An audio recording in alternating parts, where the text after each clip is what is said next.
right. Welcome, everyone, to another amazing episode of Love Means Business. And we are in season 2, which is crazy. I cannot believe we're already in our second season. And every episode, we explore how love, leadership, and lessons learned collide to create powerful change. Today's guest, we have Dr. John A. King. Welcome. Hello. Welcome. And Good to be here. I just want to say that you are truly one of the most courageous voices I've ever encountered. Was a little intimidated, honestly, even thinking about having this conversation today because you've just done so much. You've just done so much, and there's so much we could talk about. But I'm going to say just a few things. If I leave Sure. anything out, please tell me. But you are an award-winning author, poet, activist. You've been recognized globally for your work in anti-human trafficking and PTSD recovery. But behind all of that, you're a survivor, right? Yes, ma'am, I am. Yep. And your book, Deal With It, we're going to dive into some of the key focuses and themes in that today, which I'm really excited about. And invite readers to really see that resilience that's not really just as an outcome, but it's a practice with you. So it's one that's really rooted in grit and faith Yeah. and heart. And heart is what I'm all about. That's what I've always been all about. So excited for this conversation. Excellent. So am I. Yay. Okay, did I leave anything out? Have I already screwed this up? Tell me now. Let's just get that out. No, let's have a chat. Okay, let's have a chat then. All right, so let's start with your story so far. And so you say in chapter 1 and chapter 2, so you have like saying you're never a victim, saying it's your story so far. You have something where you say, oh crap, what have I done? Which is hilarious in a way, but also like intriguing, right? Yeah. Yeah. So that's kind of like one of the opening lines in your book, right? So Yeah, it is. take me to that mindset, I guess. What was happening in your life when that realization hit, and Oof. why did you want that to be right there in the book? I think crap, what have I done needs to be a byline for my whole life. I'm one of those guys that wears out guardian angels, I think. I'm sort of jumping off the cliff going, oh crap, what have I done? Yeah. I had I'd written a book of poetry called No Working Title, Life in Progress, about the impact of sexual abuse and pornography on boys as they grow to men. And I'd posted it online, and a group saw it, and I was a little bit of a unicorn. I was male, a survivor, and prepared to talk. And so they contacted me, and I was about 2 years into recovery. So just imagine this. Here I am, very successful business, traveling the world, speaking to crowds of 25,000 people and larger for nonprofit and for-profit work, executive coaching, planted a very successful church, written 20-something books, and then I get recall and I lose everything. And I'm a shut-in in a one-bedroom apartment, estranged from my kids, in the midst of a divorce, and I'm a chronic stutterer. I've reverted. I can't go out in public. I'm fearful all the time. And these people contacted me and said, listen, we've seen you online. You've been posting some poetry, and we'd love to do a documentary called Stopping Traffic. And see, it was part of my mantra or mindset. Number one, to be authentic. And number two, to imagine a future I wanted to inhabit. And I wanted a future where this life of mine would turn round for good and things would come out of it. And they asked me to do this documentary, and a good friend said, you shouldn't do it. It'll put you back. You're going to be talking about this stuff, blah, blah, blah, blah, blah. And it could put you back years, and it could have. But, what happened is, out of Stopping Traffic, it received 80 awards worldwide. And that's when we got the Department of Homeland Security recognized the trafficking of boys and men for the first time ever. Yeah. So I was in the midst of all of this, and I'm standing in Santa Monica, huge screen, premiere night, hundreds and hundreds of people. Wow. And here I see my big noggin appear on the screen, and the question is something along the lines of, my response is, I've been having sex since the age of 4. And I go, Oh, oh crap, what crap. have I Yeah, done? like I almost said that for you. Oh my gosh. Oh my I gosh. didn't think it'd be this, Well, that's attention grabbing. Yeah, you never know what Yeah. will be pulled out that's gonna be the featured headline. Yeah. Yeah, wow. And that was Okay. the opening frame of the documentary, and I thought I might have been in this documentary 1 or 2 minutes. I ended up being the feature focus for the entire movie. I wanna say that's amazing, but you also were probably like, "Oh, crap," with that too, with how much, what was covered. Okay, that makes a lot of sense why you opened it with that. Thank you for sharing that. Um, so you mentioned that you've been part of award-winning documentaries. You mentioned Stopping Uh-huh. Traffic. How did sharing your story publicly like that, how did that shift your healing? And what fears did you have to push through to do that? Because it sometimes that can bring all of that bubbling back up, like you kind of mentioned. So how did that work with your healing? How did that work with potentially bringing that back up? I think I was at a stage where I had to believe that all things would turn around for good. I had to believe that the 45 years of my life that I just recalled and the other 15 that have been involved, that something would come good out of it. And you can either run from your fears or run through your fears. And I'm a run through kind of guy. And I knew that if I if I was going to live with shame all my life, then I was going to be cowed by shame. At some point, I had to turn these scars of shame into medal of honor. In other Ooh, I words, like that. I like that. this is a Yeah. scar. Yeah, but this is actually a survival scar. You know what? It's not only a survival scar. This means that I've survived, conquered, and I'm prospering regardless of this. And so for me, stopping traffic was a chance to be a voice, not only about trafficking, but particularly for the trafficking of boys and men. Because you've got to remember, this was 20 something years ago when I had recall. 8, 10 years ago since stopping traffic came up. And at that point, no one was talking about the trafficking of boys and men, particularly when the abusers were female, Yeah. which was my case. Now, Right. I was an equal opportunity victim, both male and female, but predominantly my abusers were female. So for me, it was an opportunity just to go at it. Now, did it have consequences? Absolutely. Were some of those very difficult to navigate? Yes. But it sort of brought that forward and I had to face it in the now instead of waiting for it to roll out over time. You mentioned recall a couple times. Just so that we clear that up and to make sure I understand what you mean as well, and anyone listening or watching, what do you mean by that? Up until it was a Thursday at about 10:45 in the morning back in 2008. Up until then, when I thought of my childhood, it was like little single 8 millimeter frames. Like this happened to me, this was done at a scout camp, I was made to do this. And they floated in my head. And I thought growing up that that was normal. I had no frame of reference for it. What happened is all those single frames came together and played like a movie continuously for about 7 years. To be honest, sometimes they still do. And they just played, and I knew just by seeing the sheer scope and understanding the sheer scope of it, what I'd been subjected to as a child. And I think I understood, and I didn't understand. That's not true. I felt the weight of it for the first time, of what had been done to me, and I now had an understanding of its impact and why the way I acted was tied to something other than my choice. I didn't choose to act some of these ways. I acted some of these ways because of what was done to me. That's really, really interesting. Thank you for You're sharing welcome. that part and clearing that up for anyone that might not have understood that term exactly. So, one of the things I really like that you said is never a victim. You've said I was never a victim. I've always been an overcomer. How did reclaiming that mindset help you rebuild your identity and purpose after trauma? Because this whole podcast, we share a lot of traumatic stuff, and I've shared a lot of that too. But my whole thing has always been to show it in a light of not a victim.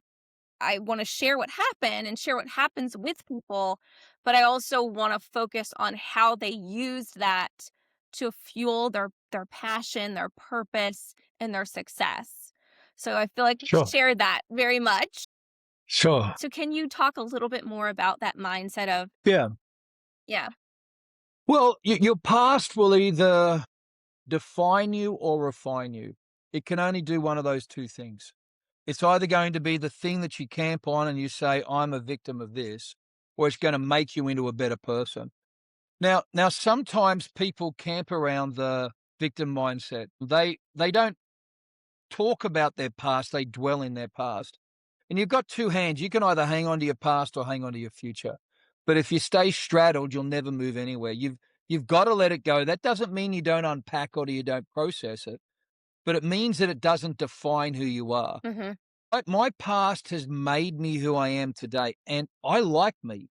Actually, for the first time in my life, I would say, to be honest, I never really liked John 1.0, because I didn't know John 1.0. After recall and then the process of becoming John 2.0, I've had to get to know this entirely different person, and I like this fella, and I've never been able to really say that before. That's that's great. I think it's hard for a lot of us to truly like ourselves. And I know in my past I really struggled with confidence and just in general, even looking in a mirror and being like, "Oh, I really like myself." I'd always see what I wasn't, and I'd always pick at these little things. And it's something I've really had to work at. Still, always I'm going to have to work on it. What are some things that helped you like yourself more? Or just yourself in general? Well, let's have a look at aesthetics. I've always considered myself an ugly person. I was raised to believe I was ugly. I was raised to believe I was unattractive. The voice in my head tells me every day those things. It still does. So I'm married to this wonderful lady called Melissa, and that's a incredible conversation just there. You'd really enjoy talking to her about the power of a partner. And Melissa, she's the only person who ever said I was handsome. She was the only person who's ever told me I was good looking. So when the voices come to me and say, you're ugly, you're useless, and this, I listen to my other voice. I listen to Melissa's voice. And it's a conscious decision. Every time this voice comes up, I said, no, no, Melissa says this. And I leave it there. I'm a Christian man, and the Bible talks about having an anchor for your soul. An anchor is something that is cast away from you that firms you up. So for me, when I hear Melissa's voice, that's my anchor for my soul. And I think sometimes it's okay to have those, and I think very healthy to have those anchors Mhm. for your soul, to have those voices, those people, those achievements that you go, no, no, no, no, I'm not stupid. I've done this. No, no, no, I am okay. I am safe, you know, things like that. Well, you brought her up, and this is called Love Means Business, so we're all about love on this podcast. Come on now. Yeah, we are. So, and I love a good love story because my husband and I feel like we've got a really special love too. So, how did you guys meet? I want to know. I want to know the details here. If you want to share them, if you want to, yeah, Well, I'll tell you what, next time we get back on together, I'll bring her on. I'll drag her on that'd be and amazing. we'll sit down and we'll have a conversation. So she's Cherokee. I'm Aboriginal. I'm a black fella. So a red fella marries a black fella in Dallas, Texas, and which is a whole nother story. So we'd been friends for a while, and she was working for me. She'd stopped working, business whenever, and we'd stayed in relationship. And I think it was literally on a Wednesday. I remember it clearly. I realized that the only time in my life I'd ever been happy was when I was with Melissa. Aw. And, she never knew me well. She'd never known me before the recall of what happened. So, going along incredibly successful, very financially able, total life meltdown, nothing. And I needed someone to help me book in for an apartment, move in, and I couldn't talk. I had this stutter. People would walk away from me. So she volunteered to come up and fill out the paperwork. Wow. And so she'd only ever known me in terms of what other people would see as broken. But what she saw was where someone else saw trash, she saw treasure. And she believed in who I was and what other people couldn't see. And she loved me in spite of myself. So really, that's how that started. That's amazing. How long have you guys been together now? On Saturday, 10 years. Wow. That's amazing. Oh, I love love. It Yeah. really does. It makes such a difference. And I always say, like, for me, ever since I got with my husband, I've never felt so supported. And he gives me confidence to feel like I can do all these crazy risky things. And I give him like all the credit for the success that I found because I have this It's rock. nice. I've got this person that I know has my back, and it's Yeah. beautiful. It's a beautiful thing. That's wonderful, Emily. I'm Yeah. happy for you. Thank you for sharing that with me. Was there something else you were about to say that I cut you off? Okay. No, that's all good. All right. So let's talk about resilience. And Yeah. you've described resilience not as something you have, but something you do. What did that process look like day to day during your own recovery? There's a Finnish word. It's called susu. I've actually got it tattooed on my arm. Okay. It means, That. There's a movie I saw. yes, the world's best. It's the best date movie you could ever go on. It's just Yeah, phenomenal. sure. Okay, Yeah, sarcasm. absolutely. Love it. So the word means white knuckled courage in the face of overwhelming odds. When all is lost, the spirit of Sisu manifests itself. So for me, both for in me, it's come to mean relentlessness and resilience. So relentlessness is this continual and passionate pursuit of what I believe my future will do. Resilience is just never giving up, just determined to make it happen. So by that, how that looks for me on a daily basis is I wake up at 5 o'clock every morning. I make my wife coffee, first coffee. She makes me second coffee, have a devotional together, spend some time, and I go to the gym. I go to the gym because it's good for me. It's good for my head, my space. I don't eat sugar. I don't eat colored food coloring. I make sure that the clothes I wear and the music I listen to and the movies I watch are positive. It means that I go to bed at the same time every day.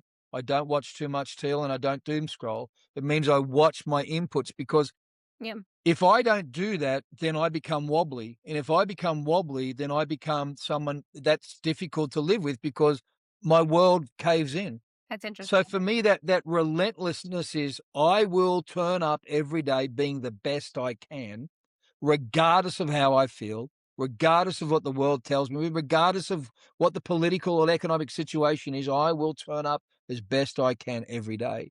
And I think it's that attitude that separates you from a victim. Now, that doesn't mean I don't have hard days. I have Yeah, incredibly difficult days. And sometimes me showing up is literally crawling out of bed and putting my pants on and maybe just going to the gym and sitting in the foyer and having a cup of coffee. But I will not give up. love that. You're gonna have me I'm gonna be working out after this interview for sure. I was thinking about skipping today, but not now. No. Just go to the gym and have a cup of coffee, at least you got there. Yeah. Well, yeah, at least I went to the gym. I can say that. Okay, let's talk about PTSD and the brain. And you write about some research that you've done about those two things, PTSD and the brain, and even asking like frontal lobe, wherefore art thou? I believe that was one of your quotes. Yeah, Can you talk about what you discovered about how trauma physically reshapes us and how you learn to retrain your own mind? I'm very interested. Anything about the sure, mind I find sure. fascinating. So, we have a couple of nervous systems. To make it simple, we've got the sympathetic and the parasympathetic. So the parasympathetic is your rest and restore, procreation, recreation aspect. Your sympathetic nervous system is your fight and your flight. It's the one that's always engaged and on battle. And when your frontal lobe is closed down or not working effectively, you are constantly just on. People talk about different levels like green, yellow, orange, red, and black. Black is your inaction, red is the one before. When your frontal lobe is not activated well, you're constantly in either orange or red. You're on and you're looking for an excuse to go to black because everything's an argument, everything's a fight. You're hyper vigilant, which means your adrenals are up, which means you end up with adrenal fatigue, which means you just can't exist most days dragging yourself out of bed. Part of the process was when we identified that, we then set about working out what could we do to change that because your brain is incredibly plastic, neuroplasticity. Your neuro, your brain, plasticity, it's plastic. It's moldable and shapeable. You can literally regrow areas of your brain or reignite areas of your brain that need to be reignited. So he went on a journey of trying to discover what that was. And again, that brings us back to things like food, exercise, red light therapy, um, walking on the ground without shoes on. touching a tree, sitting in the sun for 20 minutes, making sure you drink enough coffee, having a cold shower for 30 seconds, turning off blue lights on your phone. So, all of these, what we would call biohacking trauma, is a whole protocol that we've developed that's very inexpensive because a lot of this stuff around biohacking is costs hundreds and hundreds of thousands of dollars, and you don't need to do that. What you need to do, have made a decision that you want to get well and you'll do whatever it takes. Accordingly, we found these things that we could do which improve the quality of our life, maybe by 1%. Now, people don't like that. They don't like the thought of improving anything by 1%. But the way I figure it is, if I can improve the quality of my life by 1% per week, and I do it consistently, by the end of the year, I've changed my life by 50%. I am not good at math, but I'll take any increase in percentage. So if it makes it better, like, why not? Right? I think that's great. And early on, we would track all of that. I would track emotionally how I was feeling, how I was achieving. I would track all of this stuff to get data points, because I looked at myself as a project, like, how can I actually improve this? And I needed to get some data points to do that. And I think that's an important part of it too, because if I see after 10 weeks, I see a 10% increase, that's encouraging. If after 10 weeks I haven't tracked my progress, well, then I'm still discouraged. That's interesting. Is there anything more to that when you talk about living from the inside out? Is that kind of like talking about with that, or is there more to that part than what No, you that's said? very much it. If you think of it, most of us live our life from the outside in. We're told what to do, what to wear, where to go, what to go to school, what to believe, what to work, even who to marry. And at about 40, it depends on what age it is, somewhere between 35 and 45, we come into, I don't call it a midlife crisis, I call it a midlife realignment. We come and we stop to ask ourselves the question, here I am, I've spent this time doing it, and it sucks. I don't like me, I don't like life, I don't like being married to who I'm married to, I don't like the job I'm doing. And you've got to go through realigning those things so you can live with authenticity. And once you get to that purpose, mission, vision, and value, once you get to that, you have a chance to live from the inside out. Mhm. And it's an opportunity we all have, but very few of us ever take, to reassess everything and change the course and direction of our life. Why do you think people don't? I agree with you. A lot of people don't do that. Why? Why do you think that is? Um, well, I'll say what I really mean, then I'll pat it out for the Okay. Ed Okay. podcast. They're lazy. People are lazy, and I'm not being derogatory, but human beings are, by our own nature, lazy. We don't like anything that is an exertion. The uncomfortable we avoid. No, Yeah. we don't. We avoid and that's part of the parasympathetic, sympathetic nervous system. Anything, if we think we're going to do something and our body goes, man, that's too scary, it immediately starts to tell you you're going to fail. So you get into that negative self talk, which you've got to tame. You've got to learn to corral that. Yeah. So I think part of it is we're lazy and we don't think we can. So therefore we don't try. Yeah. Instead of, I would rather shoot for the moon or shoot for the stars and hit the moon. I would rather try and fail than not try. And that's a decision that you're prepared to live with being uncomfortable for the rest of your life. Yeah.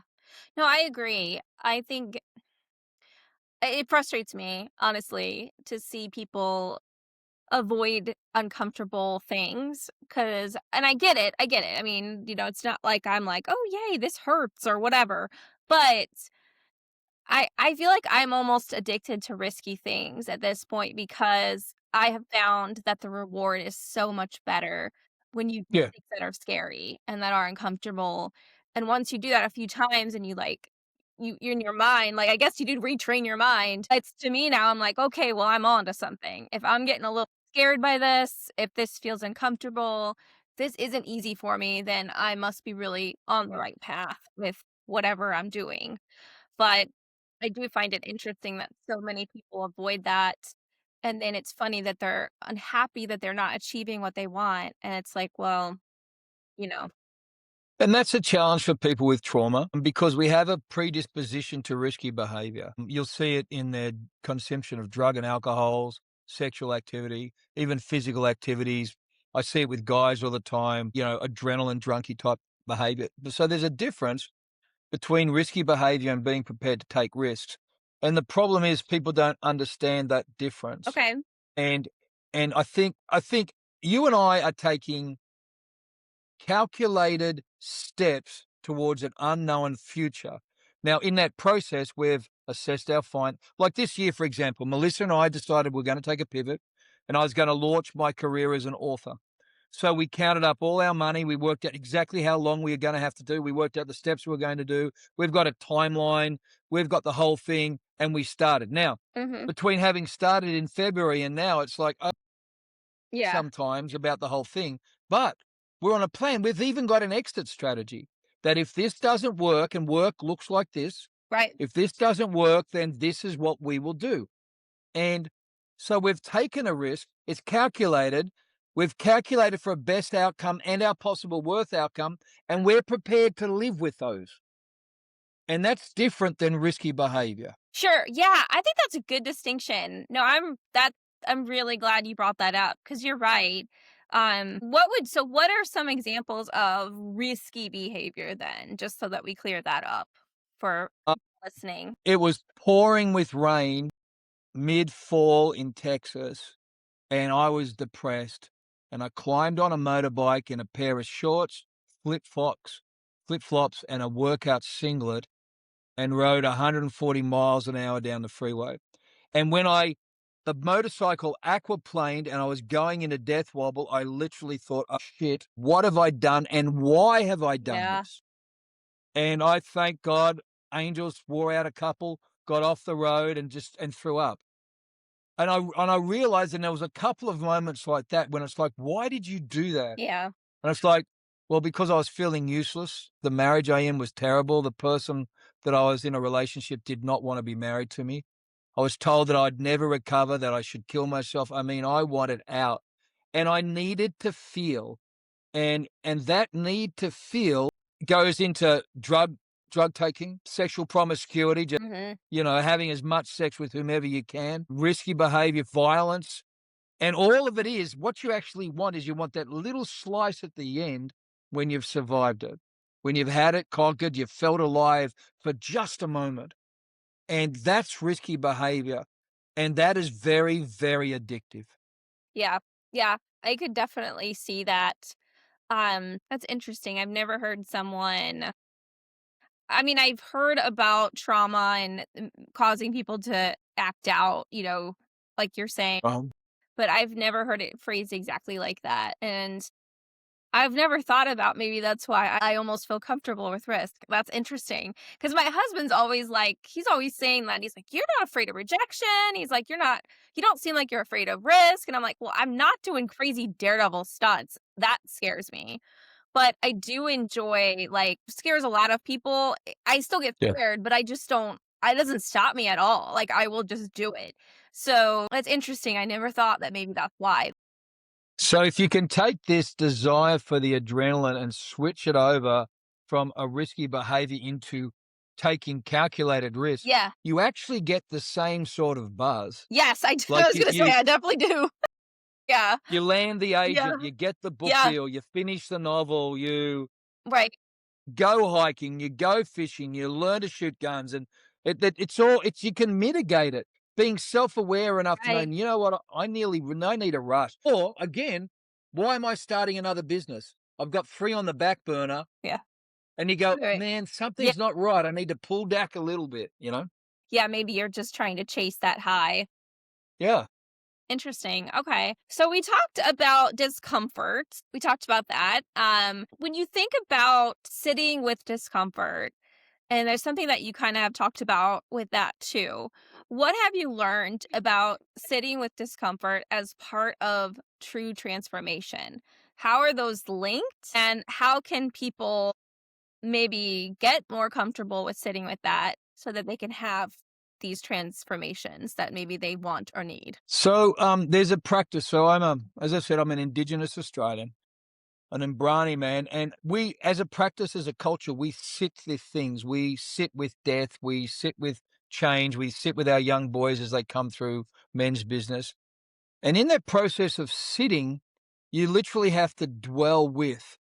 And with things like discomfort, people will mention discomfort, talk at discomfort, write in their journals about discomfort, see a coach about discomfort, but they'll rarely face and, as you said, dwell with discomfort. Mhm. So, questions: why am I discomfort? Why am I feeling uncomfortable?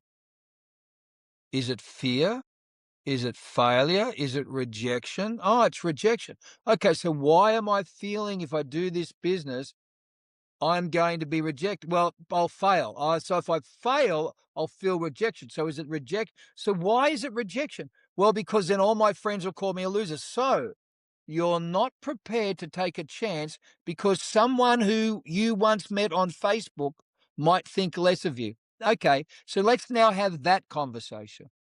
And I think it's the ability to be able to be self-aware enough and spend time with yourself, which most people can't do, to understand why you react the way you react, and if it needs to be mitigated, embraced, buried in the backyard, walked away from, whatever it is. Okay. So let's talk about, well, all this heavy stuff that you do with your writing, your nonprofit. A lot of it's pretty heavy. It's some dark stuff that you talk about. How does love, how does leadership, how do those things, how are you able to have those coexist when you're dealing with such heavy, although heart-driven work? I think you develop a capacity for it, and I think I think it's also gender-based. Men have an ability to compartmentalize things more so than women. Melissa does not cope well with some of the cases we deal with, and there's some cases I won't unpack with her because it's too horrendous, some of the stuff we've seen with children, and it's too distressing for her. I can leave my study, go inside and sit with my wife, have a date night, hang out, and then come back to work tomorrow and pick it up again. Now, is it still with me? It is, but it doesn't have to intrude. I think that's part of it, is just being the nature of a man. I think secondly is I am again aware enough that if things are getting too dark for me, then I've always got myself a situation where I can back out. And I've got some people I can talk to, because, when you're dealing with the nature of trafficking and even the nature of trauma, you're talking a lot with people about very dark things, as you alluded to. So you have to be aware enough that those things are going to impact you. Now, there are some things that I can never unsee, and they're horrible, horrendous things, and they will stay with me all my life. And I think they're just those pebbles in my shoe that remind me that my walk on this planet is not just for me. And I have the privilege of enjoying my life, but I also have a responsibility to give something with my life. And every time I feel myself getting a little bit selfish or a little bit self-indulgent or even a little bit fearful, those pebbles in my shoe often remind me that this price is worth it. Wow, that was beautifully said. Absolutely beautifully said. So I want to try something with you. I've never done this with a guest, but I want to do it with you.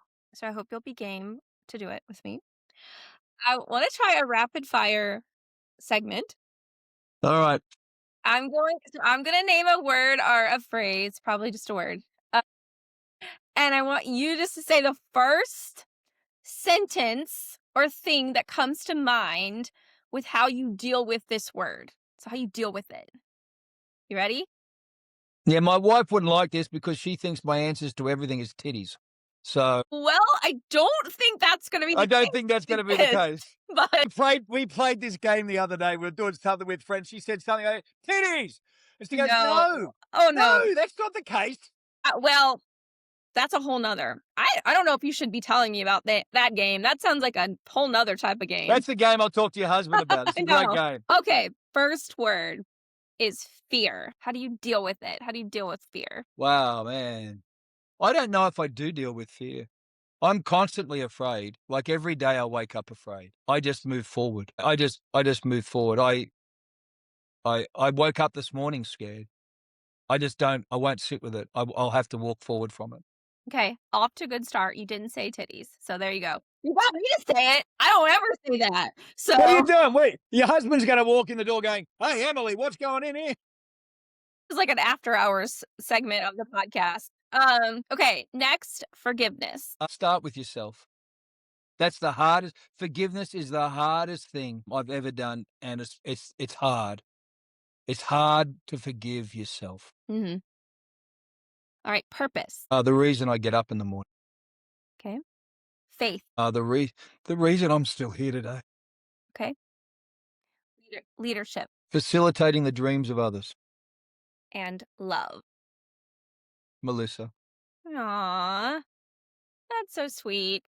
Every time you talk about her, I'm like, aw, how cute. She is, but it's true. Like, Melissa taught me to love. I started having sex when I was 4. And so at 16, I was too big for them to keep doing it. So if you think of that I come out of that into my Yeah, 20s, and I have a lot of sex, and it's very predatory both ways. yeah, And I come into marriage, and I'm having to with Melissa because it didn't work well in the first one. yeah. And so Melissa taught me that sex was a conversation. So everything in my and sex is something very, very important to people, Oh, and yeah. particularly, So important to your connection yeah, and your relationship, yeah, all of those everything. things. Yes, Yeah. yes. And it's not talked about, particularly amongst people who have been through sexual abuse or some sort of abuse. And so we had to develop this whole thing. So for us, this conversation around love was all encompassing.